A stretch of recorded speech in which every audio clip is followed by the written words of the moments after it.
ആപ്കി അദാലത്തിൽ film star ഇർഫാന്റെ മേലുള്ള കുറ്റാരോപണം ഇദ്ദേഹത്തിന്റെ അപ്രോച്ച് നെഗറ്റീവാണ് എന്നുള്ളതാണ്.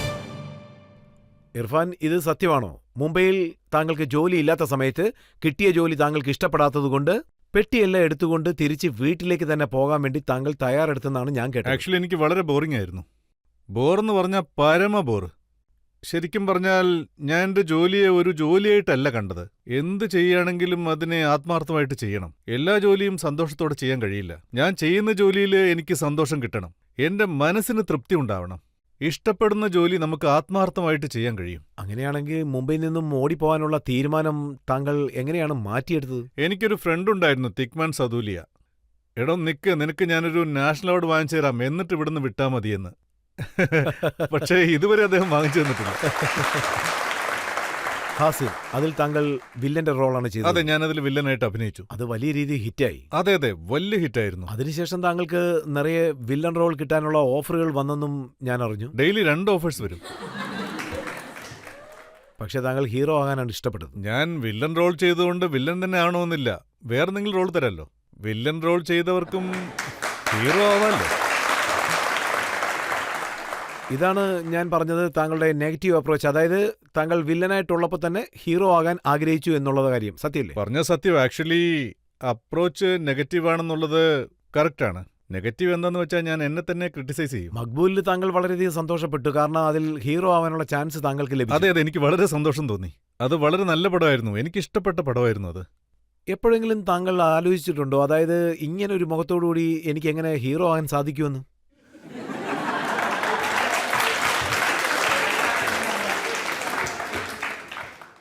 ആക്ച്വലി കുറച്ചു നാൾ മുമ്പൊക്കെ എനിക്കൊരു ആക്ടറാവാൻ കഴിയുമെന്നുള്ള ഒരു ചിന്ത എൻ്റെ മനസ്സിലുണ്ടായിരുന്നു. ഞാൻ എൻ്റെ ഫേസ് വെച്ച് മറ്റുള്ളവരുടെ ഫേസുമായി താരതമ്യം ചെയ്തു നോക്കും, എന്നെപ്പോലുള്ള ഏതെങ്കിലും ആക്ടർ ഉണ്ടോന്ന്. അതിനുശേഷം ഞാൻ തന്നെ സ്വയം ആശ്വസിക്കും, ഏത് മുഖത്തിനും ഹീറോ ആവാൻ കഴിയുമെന്ന്. അങ്ങനെയൊക്കെ ഞാൻ ആലോചിച്ചിട്ടുണ്ട്. ശരിക്കും പറയുകയാണെങ്കിൽ സൂപ്പർ സ്റ്റാറായ പലരും ഗുഡ് ലുക്കിംഗ് അല്ല. അതെനിക്ക് വല്ലാത്തൊരു കോൺഫിഡൻസ് തന്നിരുന്നു. രാജേഷ് ഖന്ന സാർ ആയിക്കോട്ടെ, അമിതാഭ് ബച്ചൻ സാർ ആയിക്കോട്ടെ, അല്ലെങ്കിൽ ദിലീപ് കുമാർ സാർ ആയിക്കോട്ടെ, ഞാൻ എന്നെ അവരുമായിട്ട് കമ്പയർ ചെയ്യുന്നതല്ല, ഞാനുള്ള പോസിബിലിറ്റീസ് പറഞ്ഞതാ. ജനങ്ങൾ എപ്പോഴും ഒരാളുടെ ഉള്ളിലുള്ള പേഴ്സണാലിറ്റിയിൽ വിശ്വസിക്കുന്നതാണ് എനിക്ക് തോന്നിയിട്ടുള്ളത്, അവരുടെ പുറമോടിയല്ല. അതെ, അത് അൺകൺവെൻഷണൽ റോൾ. പോൺസിംഗ് ടോമർ എന്ന സിനിമയാണ് താങ്കൾക്ക് വലിയൊരു ഹിറ്റ് നൽകിയത്, സത്യമല്ലേ?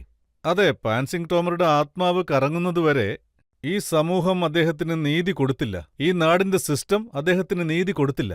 അത് ഞങ്ങളുടെ സ്റ്റോറിയിലൂടെ ജനങ്ങളിലേക്ക് എത്തുമെന്ന് ഞങ്ങൾ വിശ്വസിച്ചു. താങ്കൾ എന്താ പറഞ്ഞെന്ന് വെച്ചാൽ, ന്യൂസിൽ ഇങ്ങനൊരു കാര്യമുള്ളത് അറിയില്ല, എനിക്ക് പ്രേമിക്കാൻ അറിയില്ല, ഉള്ളിലുള്ള കുറ്റങ്ങൾ മാത്രം താങ്കൾ കണ്ടെത്തും. അത് സത്യമാ. ഞാൻ കുറവുകളെ ശ്രദ്ധിച്ചുകൊണ്ടേയിരിക്കും. പക്ഷേ ഒന്നുണ്ട്, പാൻസിംഗ് ടോമറുടെ സക്സസ് എനിക്ക് വളരെ സന്തോഷം തന്നു. അതിലെനിക്ക് യാതൊരു കുറവും ഉണ്ടായില്ല. പാൻസിംഗ് ടോമറിൽ ഒരു കുറവും ഉണ്ടായിട്ടില്ല. ഒരേ ഒരു കാര്യം മാത്രം, ഞങ്ങള് അവരുടെ കുടുംബത്തിലുള്ളവർക്ക് അവരുടെ ഡ്യൂ കിട്ടിയോ ഇല്ലയോ എന്നുള്ള വിഷമം മാത്രമേ ഉള്ളൂ. അതല്ലാതെ വേറൊരു വിഷമവുമില്ല, വേറൊരു പ്രശ്നവുമില്ല. ചില സമയങ്ങളിൽ താങ്കൾ ഇങ്ങനെയും ഫീൽ ചെയ്തിട്ടുണ്ട്, അതായത് ഇംഗ്ലീഷ് താങ്കൾക്ക് സംസാരിക്കാൻ അറിയില്ലെന്ന്. പറയാൻ കഴിയില്ലെങ്കിൽ പറയാൻ പറ്റില്ലെന്ന് ഞാൻ പറയും.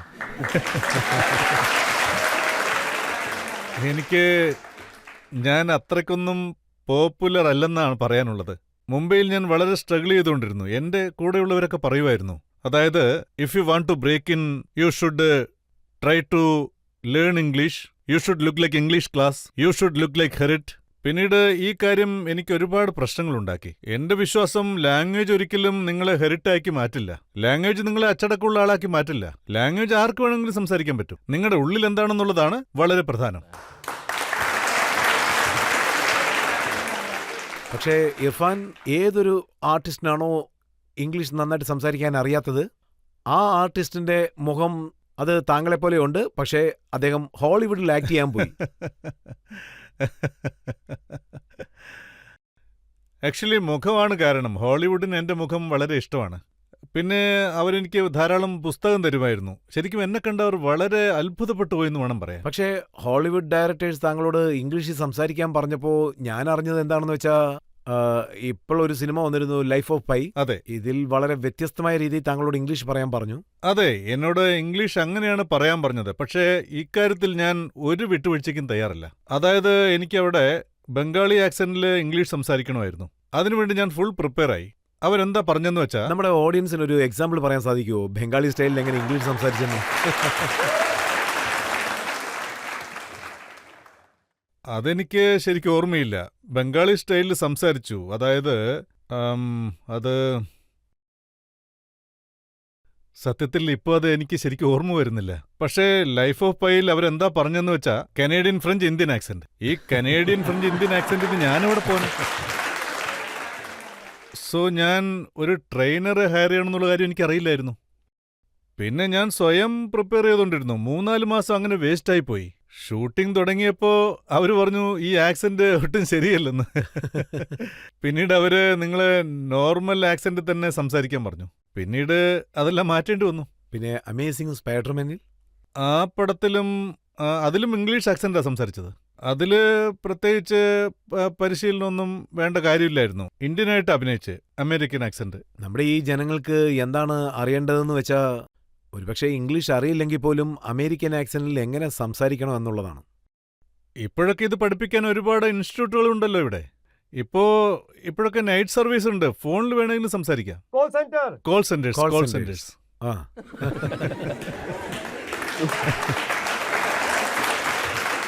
താങ്കളുടെ മേലുള്ള കുറ്റാരോപണം എന്താണെന്ന് വെച്ചാൽ ചെയ്യാൻ പറ്റാത്ത ക്യാരക്ടർ പോലും താങ്കൾ ചെയ്യുന്നു എന്നുള്ളത്. പലതവണ നമുക്ക് ചെയ്യേണ്ടി വരും. അതായത് മനുഷ്യന് പലപ്പോഴും പണത്തിന്റെ ആവശ്യം വരും. അങ്ങനെയുള്ള സമയങ്ങളിൽ ചെയ്യാതെ വേറെ നിവൃത്തിയില്ല. വളരെ സന്തോഷം. താങ്കൾ സത്യസന്ധമായിട്ട് ഈ കാര്യം സമ്മതിച്ചിരിക്കുകയാണ്. പണത്തിന് വേണ്ടി ചില സമയത്ത് ആവശ്യമില്ലാത്ത റോൾസും ഇതിലെന്താ ഉള്ളത്? ചെയ്യേണ്ടി വന്നു, ചെയ്തു, അത്രേ ഉള്ളൂ. പക്ഷേ അതൊരിക്കലും നമുക്ക് സന്തോഷം തരില്ല. സർ, ഞാൻ ചോദിക്കാൻ ആഗ്രഹിക്കുന്നത്, താങ്കൾ നിറയെ മൂവീസ് ചെയ്തിട്ടുണ്ട്. ഏത് ക്യാരക്ടറാണ് എൻജോയ് ചെയ്തിട്ടുള്ളത്? പോൺസിംഗ് ടോമർ ക്യാരക്ടറോ ഇല്ലേ റൊമാന്റിക് ക്യാരക്ടറോ? രണ്ടും. പാൻസിംഗ് പിന്നെ ഏറ്റവും റൊമാൻസ്. കൂടുതൽ എൻജോയ് ചെയ്തത് ഏതാണ്? റിയൽ ലൈഫിൽ റൊമാൻസ്,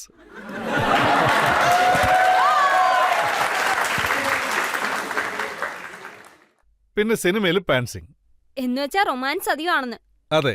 ഈ റൊമാൻസ് എങ്ങനെയുള്ളതാണെന്ന് വെച്ചാൽ, റൊമാൻസ് നമ്മൾ ഈ ഭൂമിയിൽ ജനിച്ചു പോയിട്ടുണ്ടെങ്കിൽ ജീവിതത്തിലെ കൈപ്പേറിയ അനുഭവങ്ങൾ മറക്കാൻ റൊമാൻസ് വളരെ അത്യാവശ്യമാണ്. റൊമാൻസ് നമുക്ക് ശക്തി തരും ഈ കൈപ്പേറിയ അനുഭവങ്ങളെ ചെറുത്തു നിൽക്കാൻ താങ്ക് വേണ്ടി. You sir. പക്ഷേ ഈ കാര്യം സത്യമാണോ? അതായത് പടത്തിൽ വളരെ ഇന്റിമേറ്റ് ആയിട്ടുള്ള സീൻ ചെയ്യാൻ താങ്കൾ വളരെയധികം കഷ്ടപ്പെടുമെന്ന്. എനിക്ക് തോന്നുന്നത് എന്താന്ന് വെച്ചാൽ, നമ്മുടെ പാർട്ട്ണർക്ക് പ്രോബ്ലം ഉണ്ടാവാൻ പാടില്ല, അവരുടെ മുഖത്ത് ഒരു വിഷമം ഉണ്ടാവാൻ പാടില്ല. അങ്ങനെയുള്ളപ്പോ അവർ വളരെ സന്തോഷത്തോടെയാണ് കഴിയുന്നതെന്ന് എനിക്ക് തോന്നിയാൽ അപ്പൊ എനിക്ക് വളരെ സമാധാനമാവും. ഞാൻ അറിഞ്ഞത് ഹോളിവുഡിലുള്ള ഡയറക്ടേഴ്സിന് താങ്കൾ ഇങ്ങനെ സജസ്റ്റ് ചെയ്തെന്നാണ്. ഇന്ത്യയിൽ ഇന്റിമേറ്റ് സീൻ പോലും ഫുൾ ഡ്രസ്സോടാണ് ചെയ്യുന്നതെന്ന്.